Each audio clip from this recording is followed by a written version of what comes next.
Hey fellas, oh man, I need a surefire way to prove that I love Weezer and have absolutely no clue what responsible spending habits are. No. Now that's just embarrassing.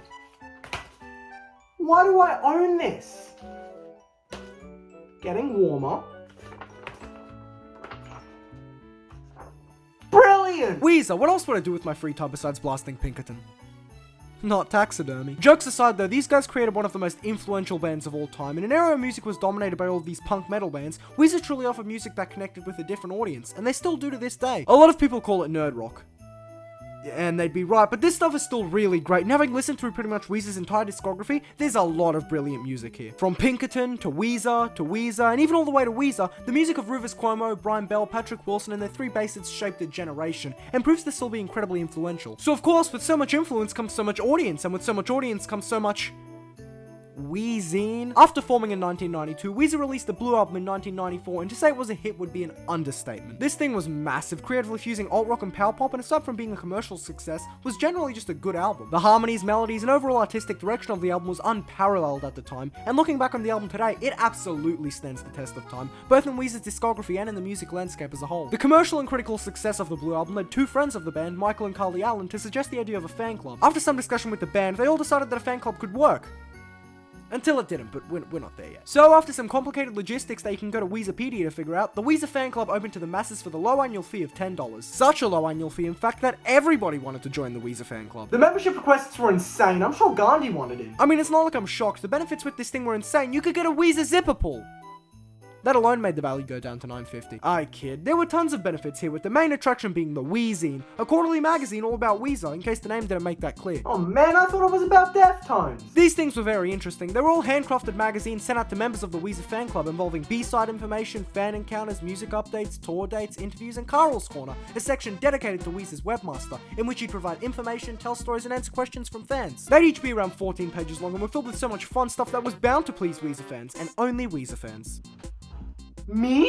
So let's take a look at the first issue of the Wheezin, released around the holiday season of 1994, and measure it on a scale of Wheeze to Zine. The front page, it features this and some details on what's in the issue. Virtually opening the thing up, the first page details tour dates across early 1995. Apparently they were performing at Glasgow King Tut's Wawa Hut.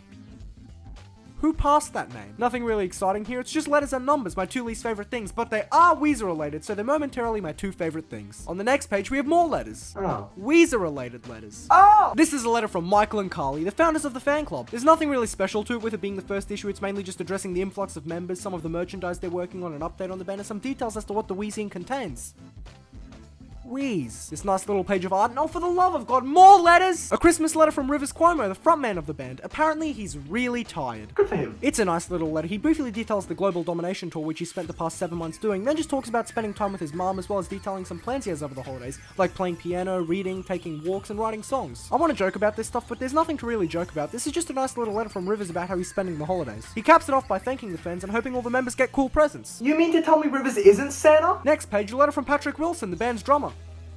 Either he's really good at conveying paranoia in writing, or he was beyond drunk. That second theory contrasts the bit where he says he doesn't drink anymore though, so my money's on paranoia. The entire thing is Pat going on about how wild the rockstar life is, before capping the letter off asking readers to not put Christmas trees in their garbage bins. Patrick Wilson, saving the environment since 1994. The last of the letters from the band themselves is from none other than the band's guitarist, Brian Bell. This one's pretty nice too. Brian talks about the rockstar life a bit before talking about some of the great people he'd met over the year. It's just a genuine, down-to-earth sort of letter, and of course he ends it by wishing the members of the Weezer fan club a bitchin' holiday. Anybody not a part of the fan club have an absolutely miserable one. Weirdly, no letter from the band's bassist, Matt Sharp. He was probably too busy at the time working on the first issue of the Matt Zine. The Matt Zine? I'm not even going to try with this one. The next 3 pages are a copy of an article Rivers wrote for Detail magazine, which will be released to the public a month later. It's a neat little interview, with Rivers just detailing all things behind the scenes for Weezer. It's an interesting read, but definitely putty to get this thing to 14 pages. The remaining pages are all dedicated to sorting out the Weezer fan club, with details on how to get the Undone single, some frequently asked questions, and of course, the pride in us all, Weezer merchandise. It also details the incentives to join, as well as the member registration form. How exciting! And that is the first issue of the Wheezin. It was very obviously still a bit of a work in progress, and would only get better with later issues. More details on music would come up later on, especially as the band really started working on Pinkerton, and Carl's Corner would begin appearing from the very next issue, released in spring of 1995, and then really getting its footing with the third issue. Carl's Corner was really just Carl detailing the Weezer experience from his perspective. It's a really neat little thing, and very fun to see perspective on the band from somebody who worked so closely with them. I'm not going to go into detail about every issue of the Wheezin, but they are really cool time capsules. Sure, they may not be the highest quality, but it's exactly what you'd expect from Weezer. Weezer, and I think the quality of the thing really adds to the experience. This isn't a magazine. It's a Wheezin. If you want more information on the Wheezins, I'd highly recommend tracking down a copy of the Wheezin Omnibus. This was a big fat book released in 2015 that collects every issue of the Wheezin, as well as some additional letters and notes and everything else that was sent to members of the Weezer fan club. Oh, that's right, other things. You see, for $10 a year, you wouldn't just get a funny quarterly publication, you would get tons of merchandise and other letters as well. One of the first pieces of fan club merchandise were these nice little stickers with the Weezer logo. Cool! Anybody who joined the fan club received these by default, as well as an 8x10 picture of the band and a membership card. Fun fact, did you know this actually counts as a valid form of ID?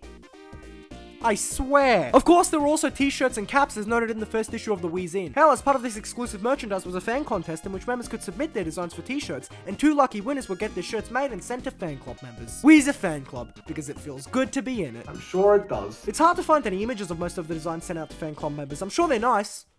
That's about all I can deduce. As part of the fan club, you'd also get invitations to club-exclusive gatherings featuring Weezer. Hey now, I said I liked them. I don't want to be anywhere near them. You would also get letters from time to time, like this one from 1996, where Rivers makes it abundantly clear that some lyrics on Pinkerton are sexist, and then goes on to mention that this album is an exploration of his dark side.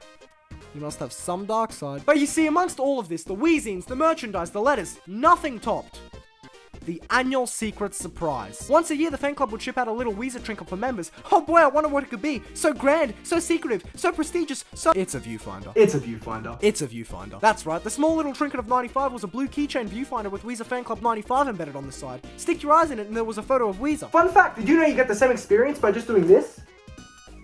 Wow, Rivers is looking really good today. It was cool. Moving on to 1996, there was a zipper pull. Great. It's a yellow zipper pull with Weezer Fan Club written on it. What do you want me to say? It also came with a neat little sticker of the band. This one's a decent trinket, but it was very much a cost-cutting measure. With so many people joining the fan club, they had to minimize production costs while also meeting consumer demand. People need their annual secret surprise, damn it! The original annual secret surprise for 1997 was supposed to be a Weezer Fan Club pen, but it was never released. Because in July of 1997, the founders of the Weezer Fan Club, Mykel and Carli Allen, tragically died in a car accident on their way home from a Weezer concert. Their deaths took a huge toll on the band and everybody else close to them. They were such important figures in shaping Weezer as they were up to that point, and without them, who knows how far Weezer would have gotten. Mykel and Carli are a permanent part of Weezer history and will always be remembered by family, friends, the band, and Weezer fans all around the world. However, the deaths of Mykel and Carli also created a huge problem for the fan club. Up to that point, they'd managed almost every facet of the fan club, and so without them, the future of the fan club was looking very messy. Carl Koch tried his best to keep the club running after the death of the Allen sisters, sending out the 1997 annual secret surprise, which was a sticker. Oh!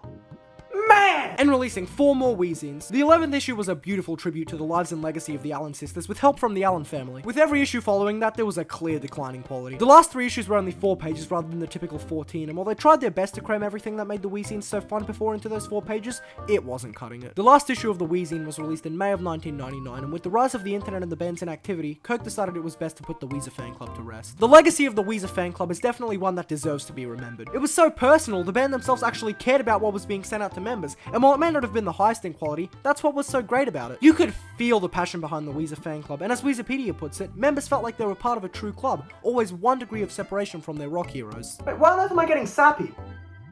There's still more fan club to cover. You see, well, that's where the Weezer fan club ended. It's not where the Weezer fan club ended. After the band went through the mess that was the reception of Pinkerton, the departure of bassist Matt Sharp, and a temporary hiatus, they returned with the Green Album in 2001. 10 songs that sound the exact same. And I like it. Not only was it just a good album, it was a commercial hit, with the album going platinum in a matter of months. This was a resurgence for the band, and surprisingly enough, a short resurgence for the fan club. Carl Koch decided it was too much for him to take on, but to meet the fan demand, enlisted a fan named Suzanne to get the fan club back up and running. And in 2002, back up and running it was, with more merchandise and 3 issues of the Wheezin. These were pretty similar to the original run, with tour information, interviews, fan contests, Carl's Corner, and this time a 7-inch vinyl giveaway in support of Petra Hayden, the sister of Rachel Hayden, who sang this. I'm so tall, can't get over me. She was a friend of Weezer who needed help covering medical bills, so all the proceeds from this giveaway went to that. This was a pretty cool thing to do, but it was, as far as I know, the only time they did it. The second issue of the 3 Wheezins was similar in vein to the first one, and the third issue I could not tell you about for the life of me, because there are no scans online. So on a scale of Wheeze to Zine, it's definitely one of them, maybe even both. And so after running for a year or so, the fan club shut down again in 2003. Why? That's a really good question. There's no information as to why it shut down, it just sort of did and didn't reopen for a while. After 2003, Weezer began a very rough patch, starting with the release of Make Believe in 2005, which was their first album to receive overwhelming criticism. Then they released the Red Album, which was truly one of the albums of all time. Christmas with Weezer, I'd be more surprised if I did have an opinion on this. And then they released Gratitude! Sorry, I should have put a trigger warning. Oh, and then I guess Hurley released. Good for it. Death to False Metal. I'm really looking for something good here. Point is, Weezer was at their worst, and to the general public, they'd become has-beens. They were good in the 90s, the Green Album and Maladroit were pretty cool, Ratitude. If there were Weezer fans, there definitely weren't enough at this point to warrant a fan club. But with the release of their 9th studio album in 2014, Everything Will Be Alright in the end, Weezer took a chance and the fan club was opened once again for an annual fee of $40. Yes! No! A letter was sent out to all the original fan club members. That must have been a fun shock. These damn taxes. Okay, it's Brian Bell. These damn taxes. With a message from Carl, who had now enlisted the help of Lisa Eubank, the note had details on what would be expected from a 1-year membership, including a membership card, a sticker and welcome letter based on Everything Will Be Alright in the end, an exclusive t-shirt, more exclusive merchandise, early access to show tickets, meet and greets, a Facebook group, and a 7-inch single. These all shipped throughout the year, with the 7-inch single Everybody Needs Salvation shipping around early 2015. Now, this single. My god, this single. Careful everybody, this is where Lucas is gonna babble a lot and get analytical. Ooh.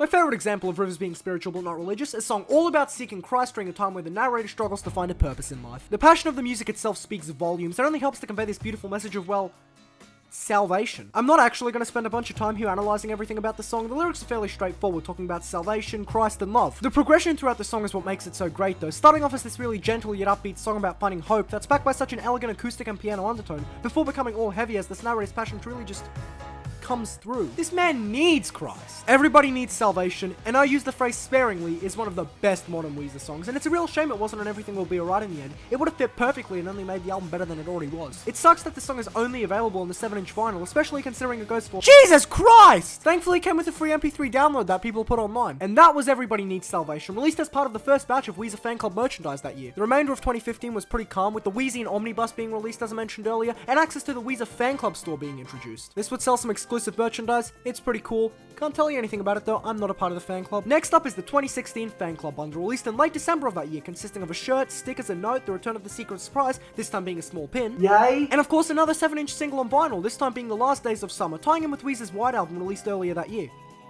Analytical time again.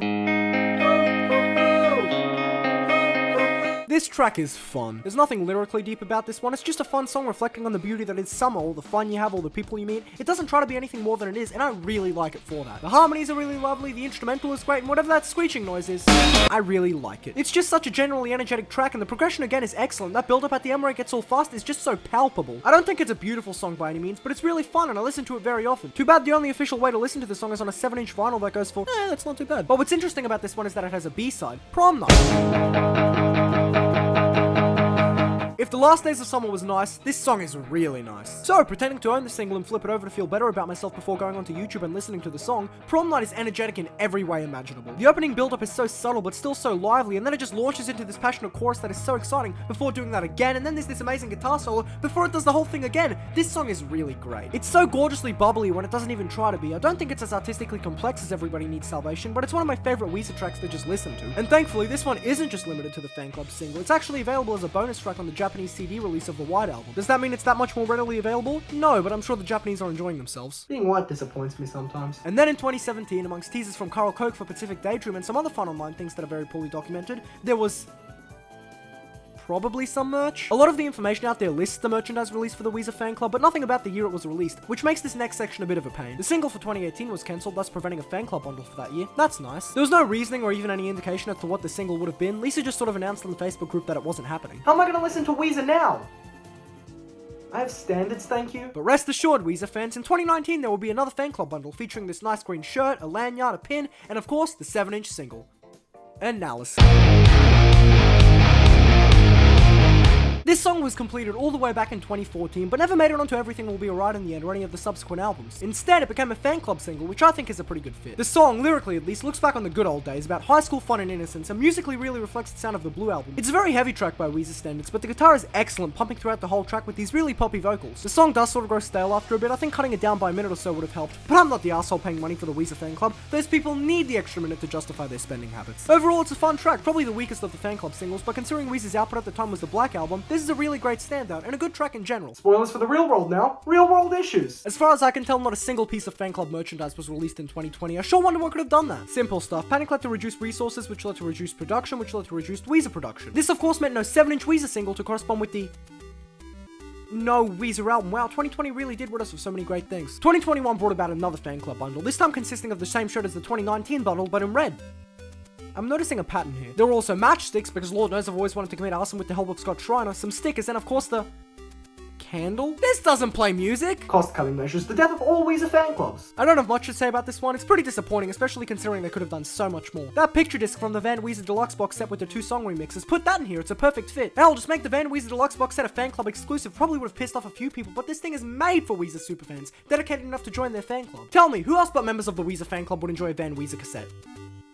Who? Well, that was 2021 for you. 2022 didn't really entail any fan club bundles or any crazy merchandise, but each of the season's EPs had colored vinyl editions available for purchase exclusively for fan club members, before soon being made available to everyone. Some nice incentive they've got there. It's not 2022 anymore, so no matter how much a man can dream, none of it will come true, but I think it would have been cool to do a fan club bundle in 2022 themed to seasons, including exclusive seasons shirts, some pins, lithographs, and maybe even 2 7-inch double-sided singles with the vinyl exclusive tracks for each season being on them. A good chunk of that stuff is planned for the upcoming season's box set. Why not make some of it available for people willing to pay $40 for a dinky fan program? And that brings us to now, with the current Weezer fan club still kicking. The Facebook group is still active, there's exclusive merchandise, updates from the club, almost everything that the club once promised is still happening. In the 2014 introduction letter, Carl Koch said he thinks Mykel and Carli would approve of everything the new club had to offer, and I think they would too. It might not be Wheezin's, but it's good enough. So that was the Weezer fan club. Develop responsible spending habits yet? It's insane to think that a fan club started by 2 close friends of the band is still kicking to this day. Sure, it's been a messy timeline with the club shutting down, reopening, shutting down, and then reopening again, but the core of the club never changed. It still offers great incentives and such a personal sense of connection to Weezer, with no corporate entity controlling the whole thing. The Weezer fan club isn't just something people join to get cool things from time to time, they join because they want to connect with Weezer. Even with Mykel and Carli long gone, their vision for the fan club is still there, and that sense of connection with fans never went away. This isn't the fan club for Weezer. This is the fan club from Weezer. Oh yeah, there were also 3 more issues of the Wheezin released by Carl Koch. I would say something about these, but 2 of them weren't even part of the Weezer fan club, and the other is a fully illustrated comic book worthy of its own discussion. The Weezer fan club, a beautiful example of what happens when you let thousands of nerds pay for something they really shouldn't. I kid, the Weezer fan club is a great thing, but I do think to truly engage its members, some improvements could be made. And so here are my ideas for new Weezer fan club products, sure to make any Weezer fan slip their hand into their wallet the second they're announced. Number 1, a new fan club bottle, preferably with a candle that actually plays music this time. Number 2, an official lyric sheet for Hashpipe. Gotta solve the mystery somehow. Number 3, a fan club exclusive sequel to Van Weezer, Caravan Weezer. And finally, for the 2023 annual secret surprise, ship all members Rivers Cuomo himself.